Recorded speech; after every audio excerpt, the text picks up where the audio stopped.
Je me suis toujours intéressé à l'histoire des sciences, mais aussi aux innombrables injustices de l'histoire des sciences. Et parmi ces injustices, il est clair que le véritable père fondateur du Big Bang, c'est Georges Lemaître, mais il avait le tort d'être belge et de s'exprimer essentiellement en français.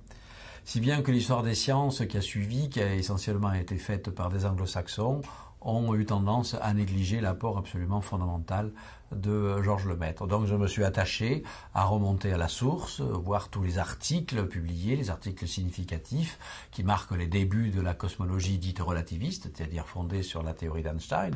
Et on voit à travers ces articles combien effectivement en son temps Lemaître a été un personnage clé dans le développement donc de toutes ces théories sur le Big Bang. Et ce n'est qu'ultérieurement que son rôle a été progressivement un petit peu méconnu et effacé, en grande partie, je dois le dire, à cause, figurez-vous, de la veuve de Edwin Hubble. Edwin Hubble, c'est un immense astronome américain qui montre que effectivement il existe d'autres galaxies que la nôtre, puis après qui mesure le décalage vers le rouge, et qui montre qu'il y a une loi d'expansion de l'univers, chose qu'avait déjà découverte Lemaître, mais personne ne l'avait vraiment vu dans ces articles-là. Il n'a jamais vraiment soutenu la théorie de Big Bang parce qu'il ne la comprenait pas, c'est normal, c'était un pur observateur, c'était pas du tout un théoricien, mais à sa mort, il avait sa veuve qui était une femme très active et qui a voulu en quelque sorte augmenter encore le rayonnement intellectuel de son mari défunt, et elle a tout fait pour que les médias considèrent que Hubble était le père fondateur de toute la cosmologie moderne. Et c'est comme ça que c'est vrai que c'est apparu dans les livres. Régulièrement on dit l'inventeur du Big Bang c'est Hubble, c'est Hubble, c'est Hubble, etc.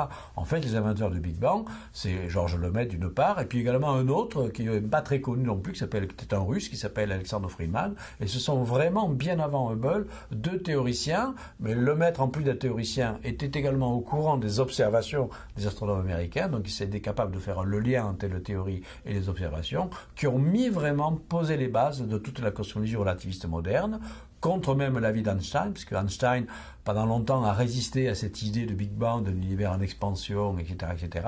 C'est vraiment Friedman et Lemaître qui ont posé les bases de la cosmologie moderne. Donc j'ai fait tout un travail épistémologique et d'historien des sciences pour remettre en exergue le travail extraordinairement novateur de Georges Lemaître. Et certaines de ses intuitions n'ont absolument pas été comprises en son temps.